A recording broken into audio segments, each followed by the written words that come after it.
A thick fog blanketed the streets of London in the mid-19th century, obscuring the features of the ancient city while revealing its profound silence. Over the damp cobblestones of Whitechapel, Emily Carter, a 17-year-old orphan, hurriedly made her way through the narrow alleys. Emily worked in a small sewing workshop, one of hundreds scattered across the impoverished neighborhoods. Her life was anything but easy, long hours spent in the dim candlelight, accompanied by the relentless clatter of sewing machines. Yet, despite it all, she carried within her a dream far greater than her confined world, the dream of escaping misery and uncovering the truth about her mother, whom she had never known. One evening, as Emily walked back to her modest lodging, she noticed a peculiar man standing at the street corner. He was tall, dressed in an elegant black coat, with a high hat that concealed part of his face. As she approached, he called out in a calm voice, "You are Emily Carter, are you not?" She froze in place. How did this man know her name? Before she could respond, he continued, "I am Mr. Henry Ashford, a lawyer representing a wealthy family. I need to speak with you about an inheritance that concerns you." Henry led her to an elegant carriage waiting at the edge of the poor district. Despite her apprehension, the mention of an inheritance was enough to fuel her curiosity. The carriage set off through the fog, heading toward the affluent Mayfair district. There, in an ancient mansion surrounded by vast gardens, Emily found herself seated in a room filled with oil paintings and rare artifacts. Henry revealed a startling truth.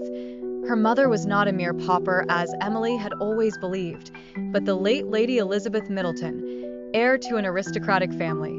Elizabeth had been cast out after marrying a poor man, and Emily was born under tragic circumstances. Claiming her inheritance was no simple matter. Emily quickly discovered that not everyone welcomed her return to the Middleton family.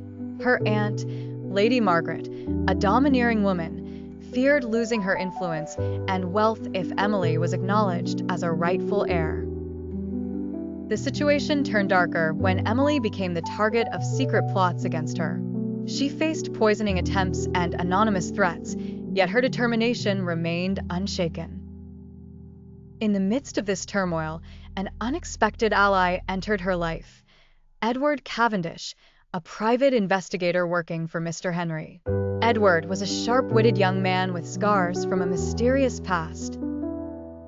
Over time, a special bond developed between them, and Edward became her sole protector against the family's schemes. Together, they uncovered that Lady Margaret was not the only one conspiring against Emily. A wide network of enemies sought to seize control of the family's fortune. On a stormy night, the entire family gathered in the mansion to hear the final will of Count Middleton, Emily's grandfather. That night, Emily presented all the evidence she and Edward had gathered, confronting her aunt before everyone. The confrontation was fierce, but Emily's courage and intellect prevailed. In the end, Emily reclaimed her rightful place and began a new life among the nobility, never forgetting her humble origins. Her relationship with Edward flourished, and together they embarked on new adventures in a world brimming with secrets and dangers.